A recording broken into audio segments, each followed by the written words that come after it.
won't do a double session that day. Seems incredible to believe, but even in the English professional leagues now, some of these individual type decisions are influencing what people do in training on a given day. Now, fortunately, the research that's happened in the last 20 or 30 years enables us to try and inform coaches about what they should be doing in training, rather than them letting all those other factors that we've just talked about influence their decisions. This is a schematic that's been taken from Jens Bangsbo, who clearly has been tremendously instrumental in pushing forward our understanding of the science of football. And we can see that if we focus just on the physiological components of an individual player, we can see that the training prescription is quite complicated. Clearly the game lasts for 90 minutes, and so our players need to have good endurance. So they need to have some elements of aerobic fitness. They also need to be able to sprint, because we talked about those high intensity activities being pretty crucial to match play. They also need to be strong, because certain match specific actions like tackling and jumping require good force development. And they also need to have some ability in repeated sprinting, because a lot of their activity is about trying to reproduce high intensity efforts very quickly without a lot of recovery. And energetically, that's a little bit different from either endurance or sprint based work. So what that means is that we actually need to have quite a complicated physical training prescription for our players. And again, this is taken from Jens Bangsbo's work.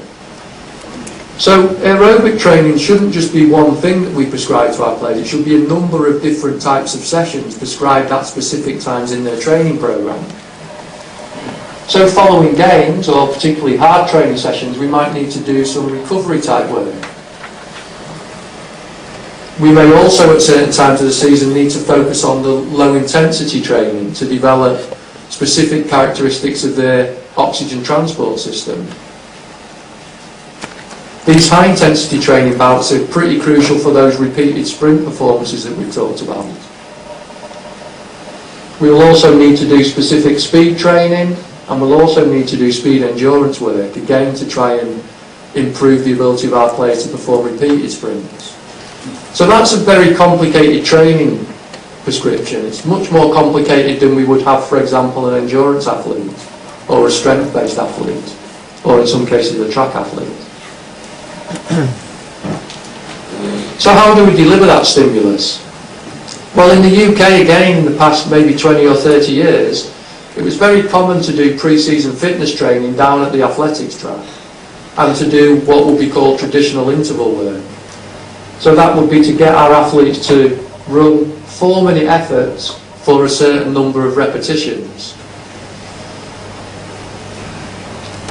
Just want you to look at the heart rate graph here, because this will be important for a slide in a moment. This is a representation of an individual's heart rate to one of these track type sessions. So we can see that we've got 6 peaks that correspond to each of the 4-minute efforts. And if we look at the heart rate there, it's a pretty substantial cardiovascular load on our players, around 90% of maximal heart rate. So these are tough sessions.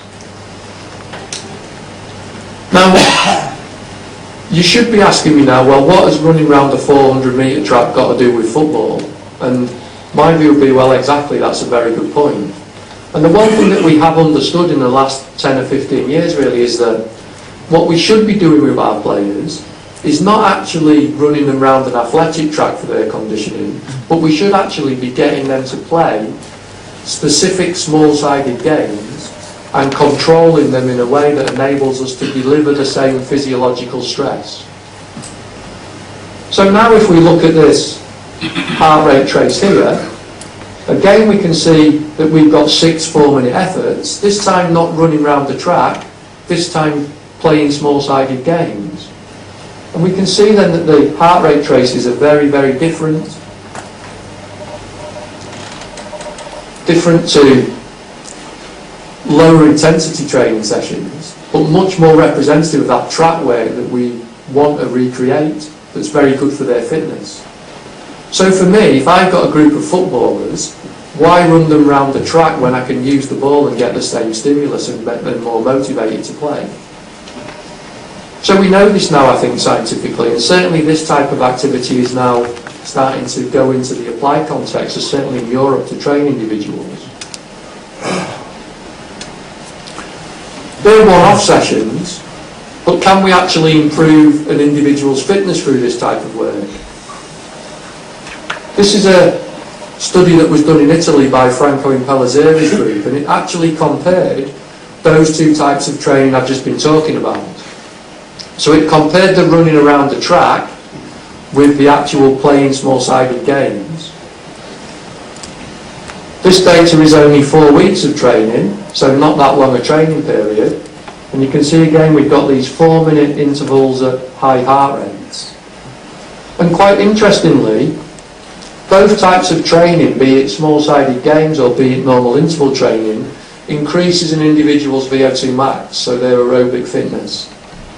There isn't a difference in the extent to which the type of training increases their VO2 max. So for me, not only will players respond better to playing with the ball, to illustrate that point, and it was a study that we conducted in Liverpool a couple of years ago, looking at the impact of different pitch sizes. Because we believe that if you make the pitch bigger compared to the number of players who are playing in the game, you can either decrease or increase the physiological load. Now, quite interestingly, with these specific pitch dimensions that we use, we didn't see a change in the heart rate responses to our small-sided games. But what we did see is an increase in some of our technical activities. So here we can see the frequency of technical activities in each of these 3 small-sided games. And when we make the pitch very small, we increase the number of tackles and dribbles.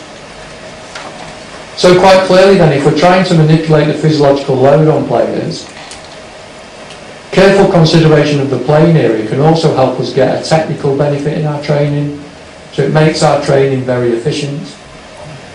So for example, if we want to develop a practice that is about defending, then making the playing area small and reducing the play number will increase our number of tackles as well as the physiological strain, which could be important for us ticking our training requirements.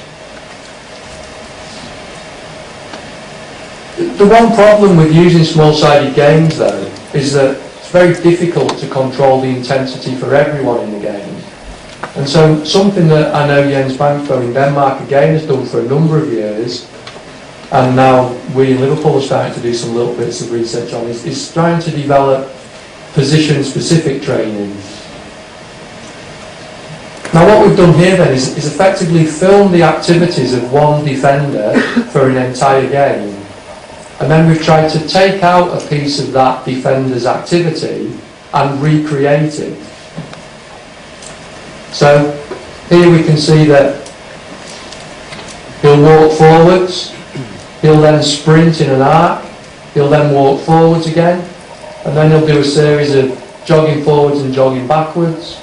He'll walk again, he'll then do some kind of agility type movements, dribbles with the ball, has to take the ball and do a long pass into a target zone.